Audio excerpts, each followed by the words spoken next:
Hey, we want to welcome you out tonight. And we're going to be talking about two brand new products that were introduced at Roots Tech just 2 weeks ago with very little documentation to back them up.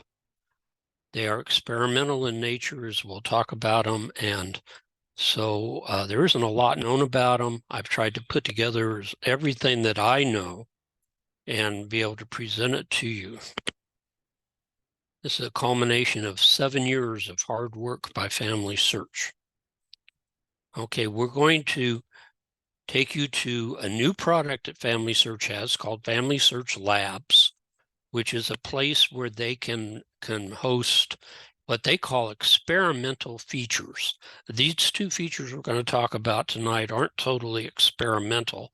They just aren't quite ready for public unveiling, where it's totally available to everybody directly. They're still looking for improvements and they want our feedback. I'm going to talk about two of the experimental features that are listed at Labs. One of them is called Family Group Trees. This is the product that we've been listening, hearing about, and waiting for the last 7 years to see. Well, it's finally here.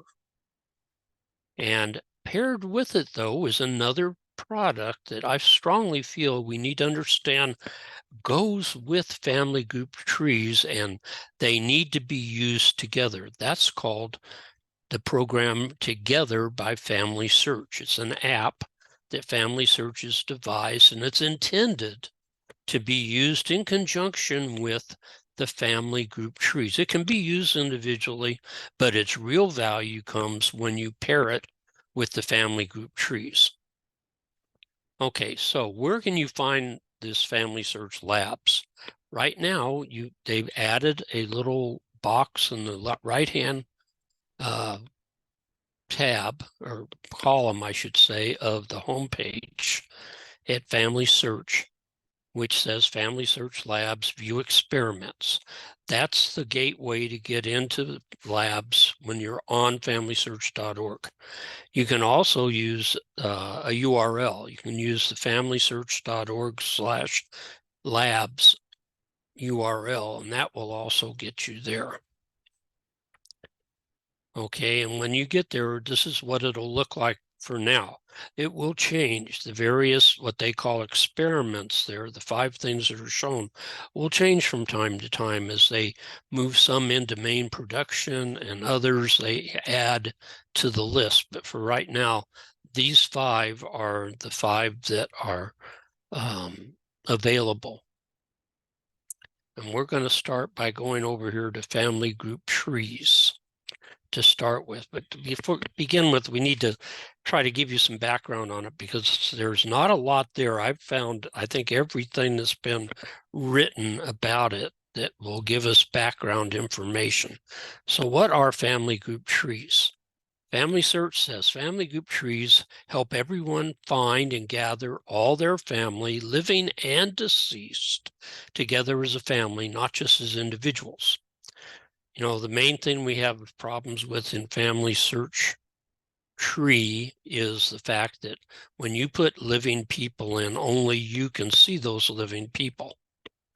In fact, I can't see the same record that my wife uses, and she can't see the record I use. We had to put in duplicates so that we could see each other. Well, this is going to create yet another duplicate, but these are going to be duplicates that everybody in the family that belongs to this group are going to be able to see. And so when we have that available to us, this family group trees place can be a place where we can share memories amongst ourselves, and we can all see them attached to the various members of the family, and information about close living family members, including things like sources. Okay, it's also a place where you connect your living family. The idea is to foster unity within the family. They're hoping that by creating these living family groups, the family will be able to see how they're related to each other. They'll be able to see the same pedigree that they share. and we'll be able to involve them in things that have to do with the tree.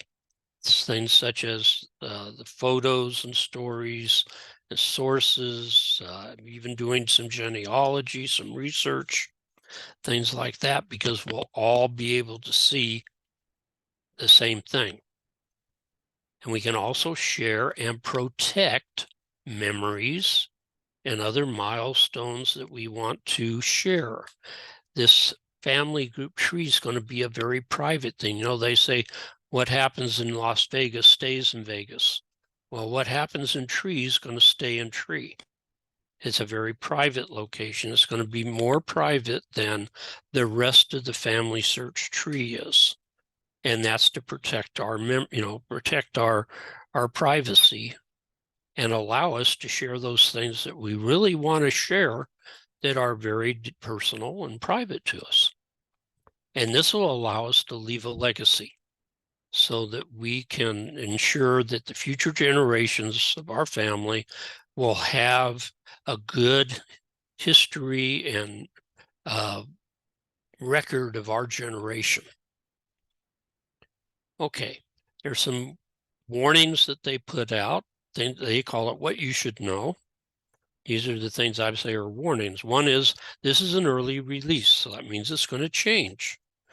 You will use this feature. As you use this feature, you're creating a real group and a real tree that you're going to be able to keep. You don't have to worry about that. That's going to be permanent. And this early release is only available in 3 languages right now: English, Spanish, Portuguese. Other expectations are that it's still under development, and that includes, but it does include most planned features, but there could be new things added and maybe some things taken out. Expect a few enhancements, minor issues. I've seen all kinds of issues that have been resolved just in the 2 weeks since it was released. And then please provide feedback. It's important that we give them feedback when we see things that we don't like or things that don't seem to work the way they ought to work. And lo and behold, something they never do otherwise, they anticipate to give a full release to this program, the family group trees, by the summer of this year. They never publish that anymore. It's one of those rare occasions. Now, that means it's probably not going to happen until the fall, because that's always what seems to happen whenever FamilySearch gives a timeline and says this is when it's going to happen, but we'll see. Okay, our roles. Now, most of us are going to be an administrator. You can't have a group without an administrator, and the administrator is the person that's going to create the group. So as an administrator, you've got to choose a scope for your family group. In other words, who's it going to cover? You need to create a group or add a tree to an existing group. Some of you already have family groups that are in tree already. You can add the tree part to an existing group if you want. We'll talk about the good and the bad of that. You can build a family group tree. You'll need to build a family group tree regardless. Either way, you're going to have to build a tree, and we'll show you how to do that. Then invite your group members to the group, or if you're using an already existing group, you're going to have to warn them that now there's going to be this living tree there. They may not want to participate, or they may want to. And then you're going to be your group's first line of support. So that means you have to know everything, which is going to be fun because it's hard to find much of anything about this right now. And then there's one other hot link, which is administrator instructions. Now, you'll notice that these are hot links. These underlined phrases are hot links. I want you to realize that when we send out the video for this presentation from YouTube, I always send with it a link to a PDF of all these slides. If you get that link, you'll be able to go to this slide and then click on these various hot links and see the document that comes out with it or comes up from it. So make sure that you get that link to the slides and download the slides so that you can access these things for in the future. Now that's the role of administrator. As a group member, your job's to join the group, obviously. And by the way, these groups are so private, you can't find them. I've created a group. You're going to see the name of it today. You'll never be able to find it by searching. That's how private it is. The only way you can get in it is to be invited into it, and then you'll be able to see it. So even if you know about it, you can't get it, you can't find it, you can't see it. So as a member, you need to join the group, contribute to the group. They even give you suggestions on that through a link, and provide feedback. And there's a hot link for expanded group member instructions. Okay, the administrator instructions. They start with 3 simple words, which yours truly did not pay much attention to. It says, read this first. And you can save yourself, and I'm telling you this from experience, you can save yourself a lot of heartache and a lot of reworking of things if you read this first and pay attention to what you read. I was so excited, I just kind of glanced through it and said, I can do this, and jumped in, and I had to do a lot of extra work because I didn't follow instructions. Okay, it says, we're still working on making this user interface intuitive. For now, you will likely need instructions to get started. These instructions will help you as the group admin prepare to help your group take advantage of this new feature. Tip, we suggest you bookmark the main help page for future reference.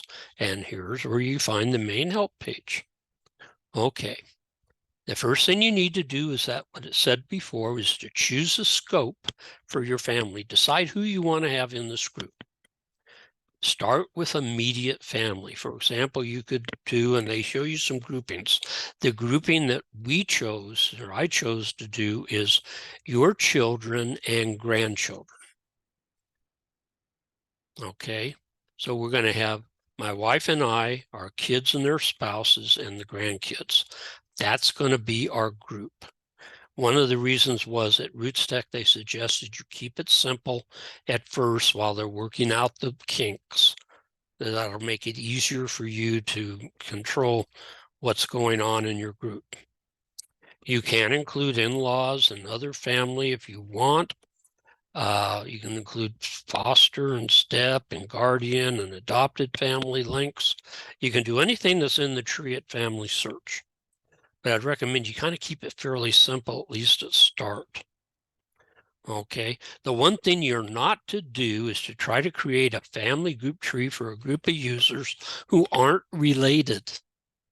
If it's just a bunch of people in your ward, you don't do a group tree. You just do a group, a regular group without the tree. And that works fine for them.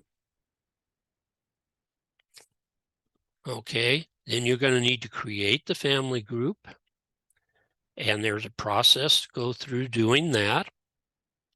And you can either create that tree in an existing group that you already have, or you can create a new group from scratch. And partly because I wanted you to see it from scratch, we're going to do a group from scratch tonight.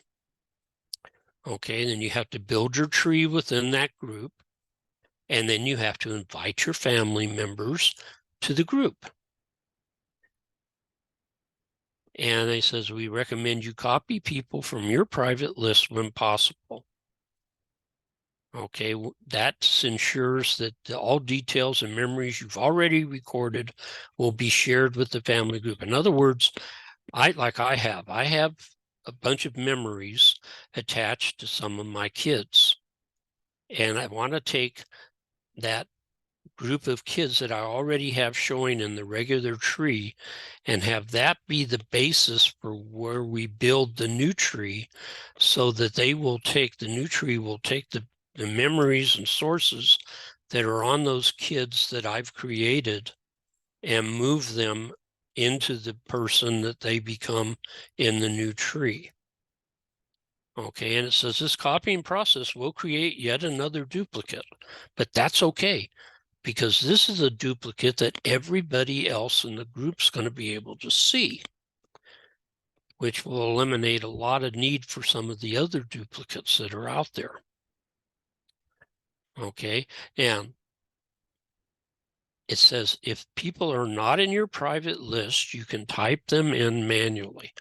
What you really want to do is you want to have all the living people that you want in the group already connected to you in the main FamilySearch tree as living people, but with connections to you so that when you build this tree, they're already there.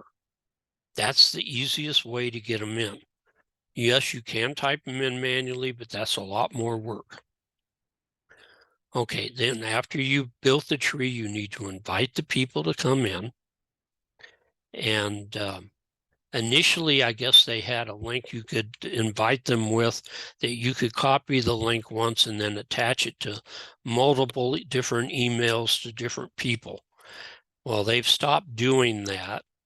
And now when you want to invite, let's say your wife, if you're a guy, you want to invite your wife to the group, you're going to generate a link that is specific for her. And you're going to send her that link. And then when you want to send your daughter Amy a link, you're going to have to generate a new link from Amy's account so that it's a unique link for Amy to use. Otherwise, the system will get all messed up. It's a little bit tricky. It's not like you just get a copy of a link and you just send it, that one copy, out to everybody. No, each person has to get their own link, the one that was generated from the living record that you have of them in tree to begin with, so the system knows for sure who's who. And we'll talk about that. Then after building the tree, everybody in the group should try to work in the tree and see how it works.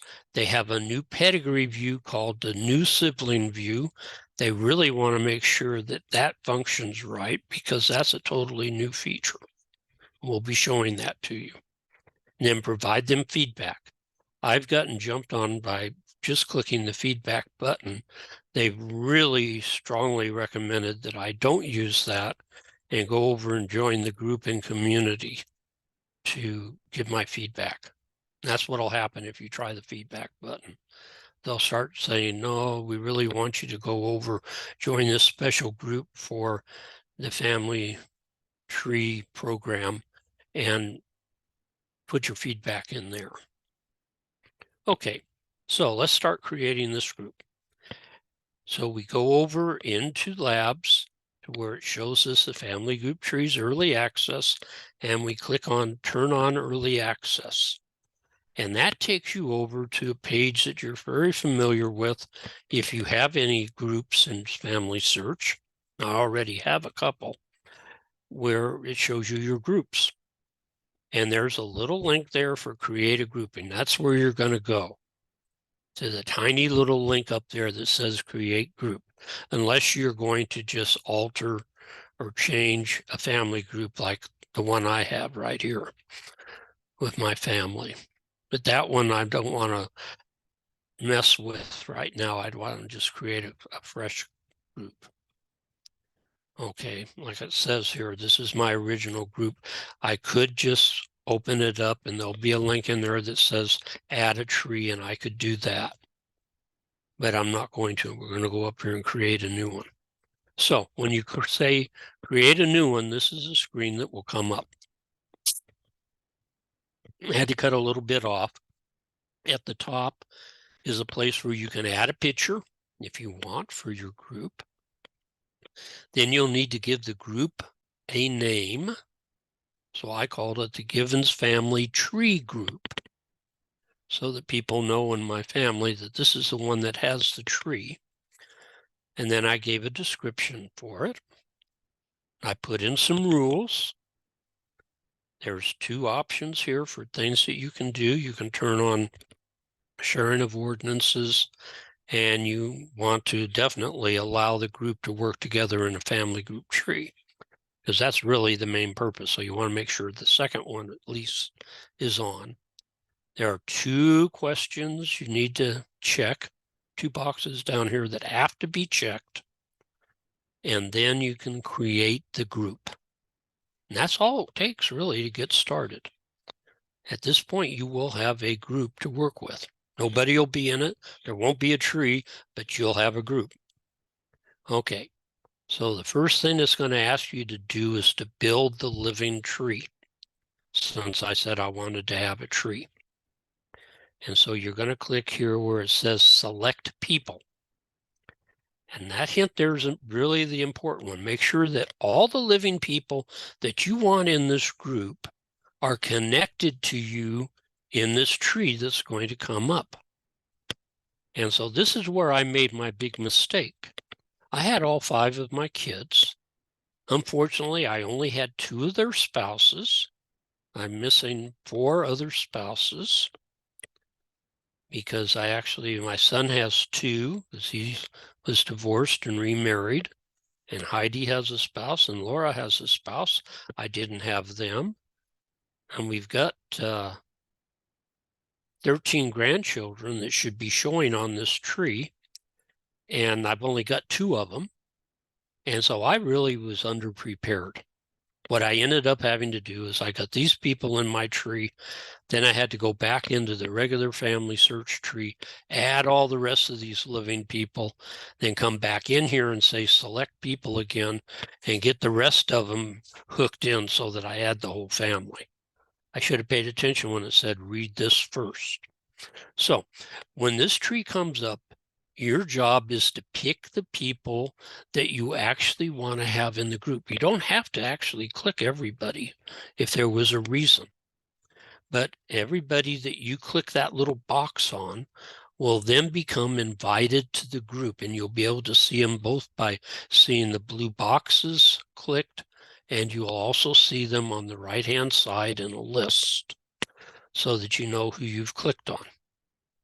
When all of that is done, then you say finished, and I don't know exactly what the word was. I lost that one box, but it'll be finish or create tree or something like that. When it's finished, it'll say private people copied. At this point, what they did is they went to like my record, my living record that I have, and they copied that record, including all the sources and memories that were attached to it, and attached it to this new copy of me. This is a different record of me now, but it's a record that everybody in this tree can see. And then it did it for my wife, and then for each of my kids and their spouses and their kids. So you say continue to the pedigree, and at this point you're going to actually get to see the tree that you've now created. These people have ID numbers. The ID numbers are different for the living than they were before. And if you and your wife, if you're the ones at the top of this living group, are connected to your family, then the family will be connected. So here's my parents, they're both deceased. So these are deceased records, and they're connected to me because they were in the main tree. And that way, this tree now becomes a tree for the living and the dead. Now, there are some symbols on these records. They're not all for adding people.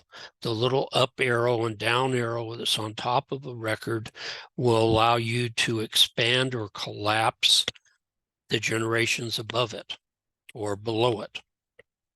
And in this case, it's nice because normally in a tree, if I have my side open and I click on my wife's to expand it, it collapses my side. This one won't. It's going to leave both sides, going to leave both sides open. If I open up my wife's side, you'll be able to see both sides of our family. Now, there's a little plus symbol on all the living people and deceased, but the ones we're concerned about are the living. If a living person is missing a child, and they're showing their spouse, click on either of the husband or the wife, click on the plus, and you'll be able to add a child to them. If somebody's been married more than once, like my son, you won't see any symbol on his record, but on his wife's record, there'll be a little group symbol. That means that there's at least one other spouse for my son. The symbol's on the spouse's card, not the person's card. It's on their spouse's. So if I click on that symbol, I can toggle between his two wives and then be able to get different grandchildren to show up. And if a person's listed without a spouse, in that case, if you click on the little plus symbol at the top of their card, it will allow you to either add a spouse or a child. And that's the only time you can add a spouse. And in this view, you can only add one spouse. So if you need multiple spouses like we had over here, I discovered what I had to do is go into the main tree and connect him to two different spouses in the main tree, then come back over here and add in the other wife. And then everything started working right. So a little bit tricky. Okay, once you've got the people in the tree, now we need to have them in the group. So then you have to go invite the members.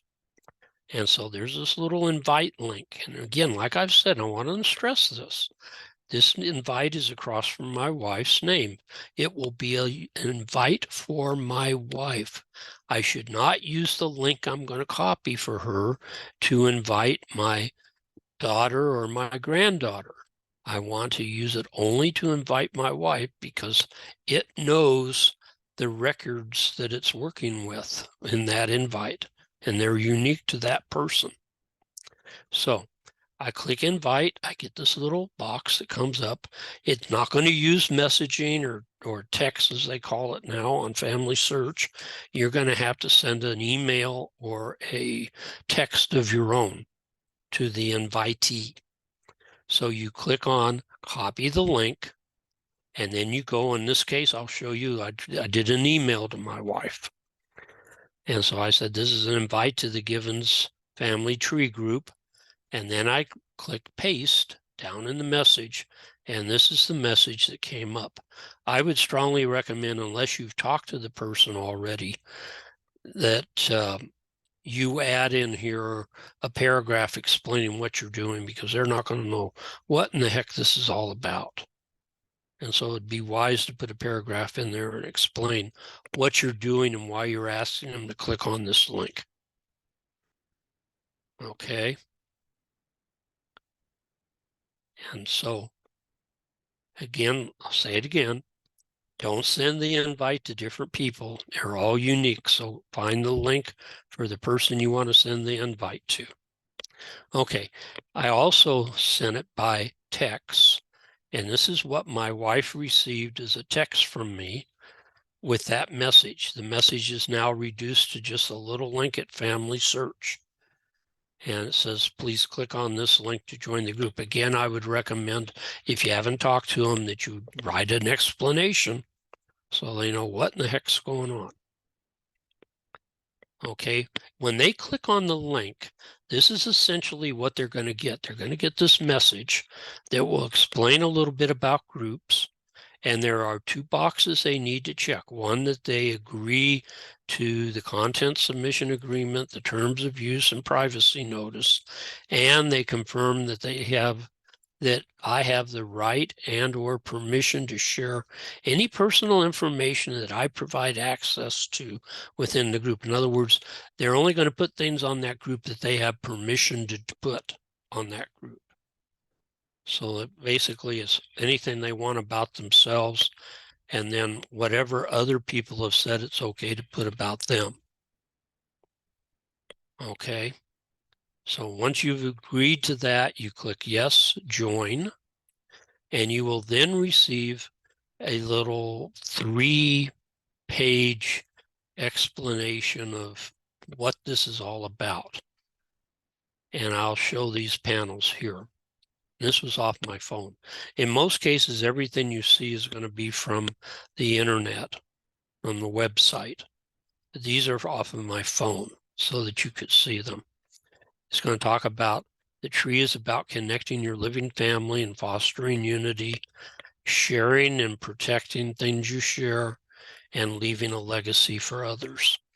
So this is about the extent of the introduction to the group that a person will receive. When they're done, they can click open, and they will then at this point receive a message. And this is why you had to send the link that goes for them.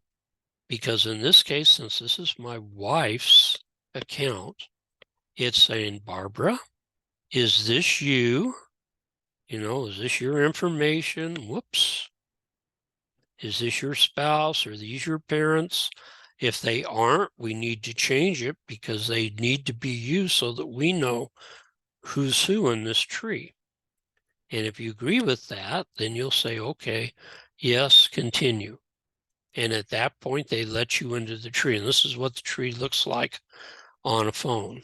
I really think it works a lot better over on the website. You can see a lot more. It's a lot bigger view, a lot easier to see things. But that's your personal opinion. Okay. And of course, where it shows you, it's going to show you on that app where you go in the tree. Then, in addition to that, the admin will receive a notice that you accepted the link into the group. He doesn't have to do anything because he's the one that sent it out. And so he's just going to monitor, and he'll know who's returned them and who hasn't. So he can go out and connect with the people that haven't returned them. And in doing that, if the admin of the group goes over on the main page of the group, there's two tabs, activities and group members. The group admin probably needs the group member tag more than anybody. It's going to show them who's been invited but hasn't joined yet. So at the time I made this, our daughter Laura hadn't accepted the invite yet. I'm listed as the only administrator, and that's bad. We should have at least two. You never want to have one. If something happens to the administrator, the group can't function. And then the members who have accepted the invites are listed at the bottom. And this is when I first got started, so there weren't many of us, just 3 of us. Now there's 3 little dots over there, and depending on whether you're an administrator or just a regular member of the group, those 3 dots will have remove a person, that would be an admin function, or make them an admin, that's an admin function, or remove as an admin, and then leave. And that'll be on everybody so that if Barbara wanted to leave the group, she could go over here, click on the 3 dots and just click leave and get out of the group for whatever reason. Okay, so this is the page that says welcome to the group. And basically I'm showing you the activities side. Here's where the group members were. Here's the activities. I just want to show you the different parts of this main screen. Okay, we're talking about the activities view. It's going to show you a link to each of the members of the group, each of the people that's in the living tree in the group. You can click on add memory and add memories to them at this point. There's a feed down below that that's a discussion feed where you can discuss any topic you're interested in with the people inside this group. And then up here is where you can get to the tree itself. And the things on the right are basically the rules and, the administrative stuff that needs to be done. Okay, so what can we expect when we're a user of the tree? I opened up my daughter Mary's page to let you see that I had copied over her record from FamilySearch, and it had 51 memories in it. They're all memories of her as a child. And I had put those in there before we ever had this program, thinking someday I would be able to do what we're doing right now. Thing about these memories, understand that they are private in the sense that they're only going to be viewable within this group. I don't want to mark them private because nobody would be able to see them, even the people inside this group. We're going to show you a new tag they have. But basically, they are available for the people inside the group to see because they can see each other's living record. Normally, we can't see other people's living records, except for the ones that we've added ourselves. And so this is a place where we can add these memories, but don't title them or in their description use the person's full name. Don't put their name in the title. You'll notice I've still left them as scan, whatever. So there's no real title to them. They don't have any description at this point, because if you put a name and a title or a description, that can be searched on FamilySearch. These pictures technically could be searched, except there's a way we can get around that now. We'll show you that in just a second. But if you don't have any names attached to them, it'd be pretty hard to find them. I don't know how you could search them without a name. But anyway, so leave out titles, leave out description names. Now, what they have done to memories this last week is they've added another category on visibility. It used to be they could either be public or private. Now there's a limited access link. If you have memories in this group, you want to make sure they're all marked limited access. That means they're viewable inside the group, but they're not viewable anywhere else. They're like private memories, except they're limited to being viewed inside the group. So the group can see them, but the people outside the wall of the group can't. So that's a nice little move that they've made. And again, sources are fine to add to the people in this group because the sources can't be seen by other people. They won't know where they're tagged. Even though they're tagged, you can't see the tags. So it's perfectly okay to source them with all the sources you can find. Now, once you're in that tree, it's hard to get back to the regular tree. And so, the main FamilySearch tree. And if you need to get back to that view, what you need to do is you go to a pedigree view, and you find up in the upper left corner where it says, in this case, Givens Family Tree Group, and there's a drop down. And on that drop down, you'll find FamilySearch Tree.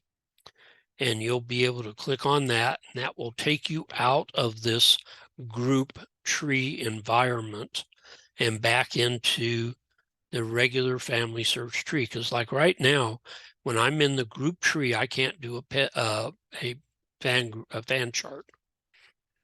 But I can do a fan chart when I get out of the group tree.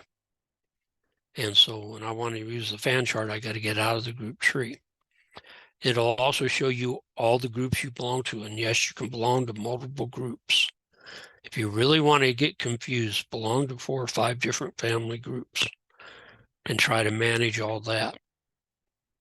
So here's where you find the message up in the upper left. And when you're in the main tree, there'll be a thing there that says you're in the FamilySearch tree. And you can hit the down arrow and move over into the living Givens Family Tree Group view if you want. So it goes both ways. That's the main tree there.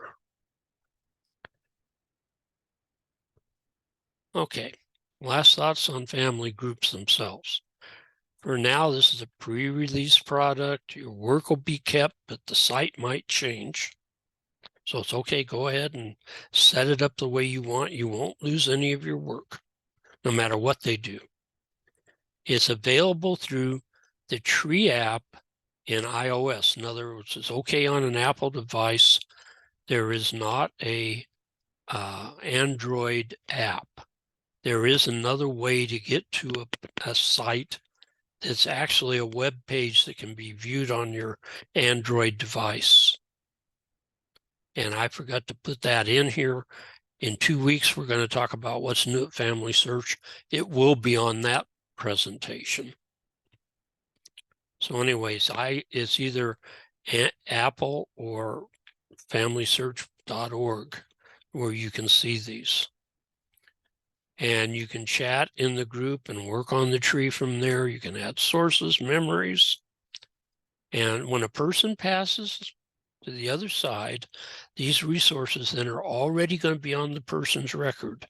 You turn the record into a deceased record, merge it in with their main record on tree, and all of the memories and all of the sources are already on that person. And you're not going to have to dig them up and find them and put them.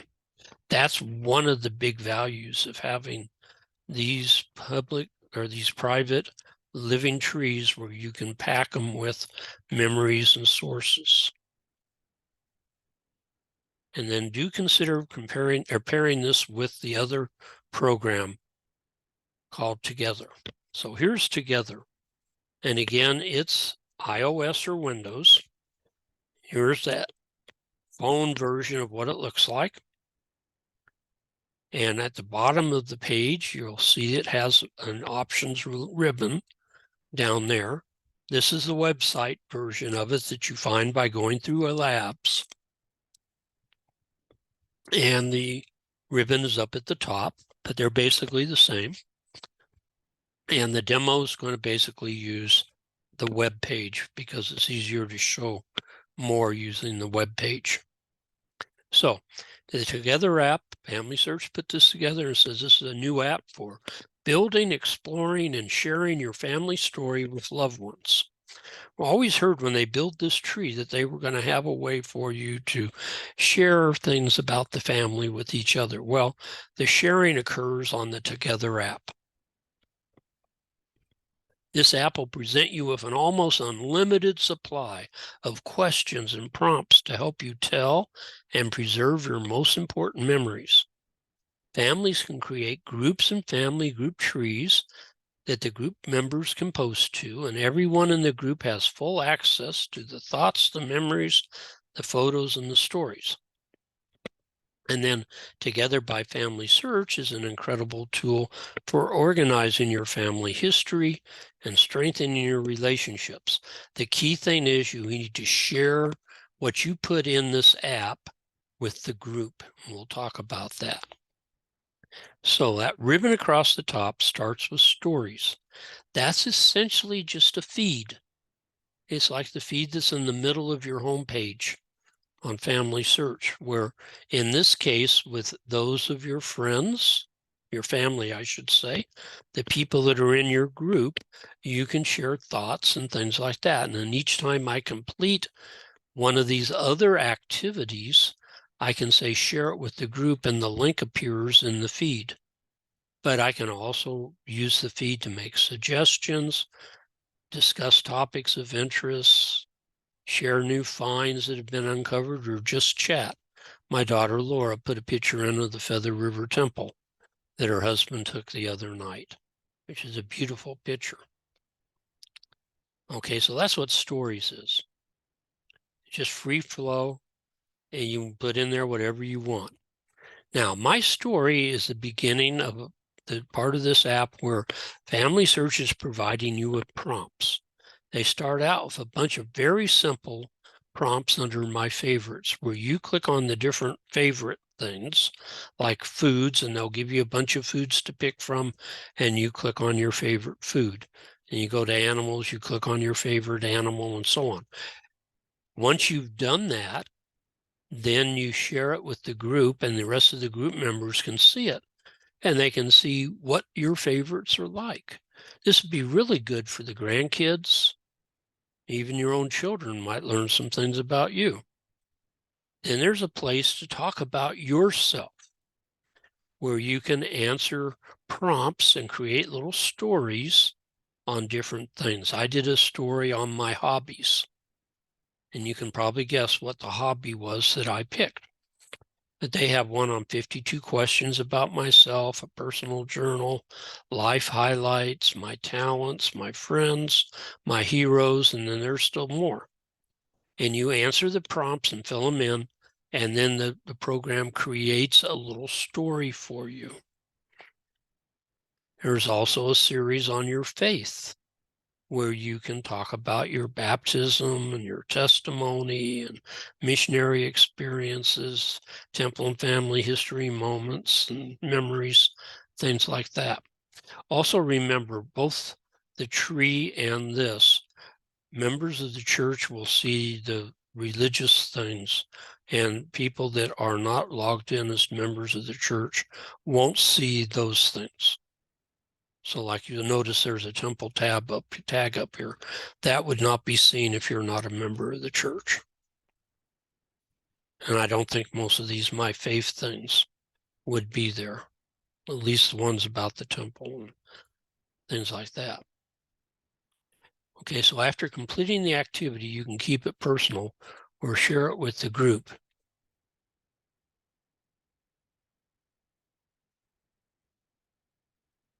Then it goes on.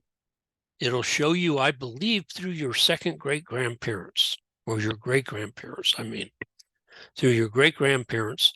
It's going to show you them in tree, and you can click on them and create up to 4 different little short stories about them. This would be a fun one. I was talking to my wife about that. I picked my mother, the story I would create for her, the one my wife would create for her, and the ones each of my kids would create for her would all probably be different. And put together, they would probably give us a pretty complete picture of my mother and the type of person she was from our different points of view. That's where this can become really fun in a family. Then there's a place for my living members. And hey, you know, in some cases, like my parents are deceased, that's okay. Go ahead and treat them as my living family members, and you can still write about your parents.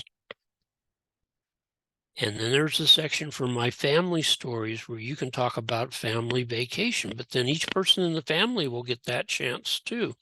And they might each pick a different vacation.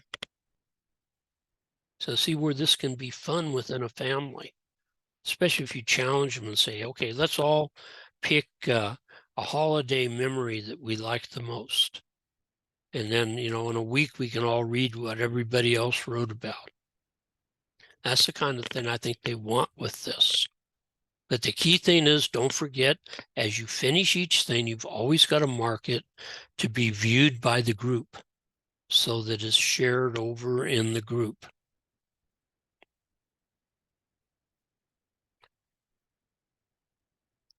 Okay, the temple section actually has ordinances ready. It has a place for temple work where you can see your reservation list, make appointments, and so on.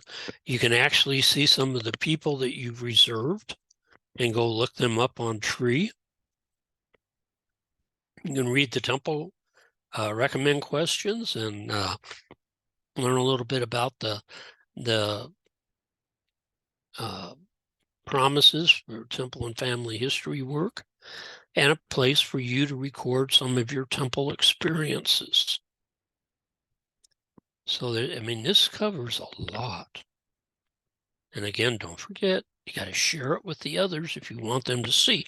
Now, that's important too to remember. Now, if there's something that's extremely sensitive and you really don't want to share it, then don't share it. It can be done that way too. Then the last main section are activities. And I thought, oh, well, they're just pulling the things up off of the activities list in FamilySearch. No, there's all kinds of other things in here, along with the things that are in FamilySearch.org under activities. They have like family obituaries, a lot of these campaigns that they've had. The 1950 census, find your relatives on the 1950 census. Avatar My Family, you can make an avatar for everybody in your family. Female pioneers, honoring your military relatives, and on. The last time I looked, I had 42. The first day I looked at it, there were about 20. The last time I looked, there were 42 different activities. There's just a plethora of activities. And then the last link is kind of the administration of the app. It'll let you manage your groups. It tells you what groups you're in. And see, this app could be applied to more than one group. You might have a group with you and your kids. You might be in another group with your parents and your siblings. And so you can have this apply to more than one group. You can tell it how you want notifications to come. You can see the other apps. This isn't actually listed as an app right now because it's experimental. And then there's a way to sign out. Okay, but it is okay to have more than one group and belong to it in this app. Okay, so in conclusion, I really do hope you'll use these two features. It takes a little bit of work. You need to think ahead on what you're going to do before you go into it. Expect it to change a little bit as they work the kinks out, but it'll be totally functional and it's not going to go away. These are two features that are not going to get scrapped. They promised us that. And I guarantee you these programs will be a great blessing to your family. Now, if you want to know where to find our videos, I understand there was a question on the question list. Our YouTube channel name's a little long, but it's Fresno North Stake Family Search Center Trainings with an S. That will get you to the YouTube channel page. On that channel page, up at the top where it has the channel information, there's a link to a blog, which is, I think, Fresno North Stake Family History Center Training blog at Blogspot. And if you go there you will see a little entry for each of these presentations with a link to the YouTube video and a link to the PDF. That's where you'll find the PDF. So you go to this channel on YouTube, and on the channel masthead, there's a blog link in blue. You click on that and then find the video you're looking for, and the link for the PDF will be on that page. So let me close this out and we'll go to questions.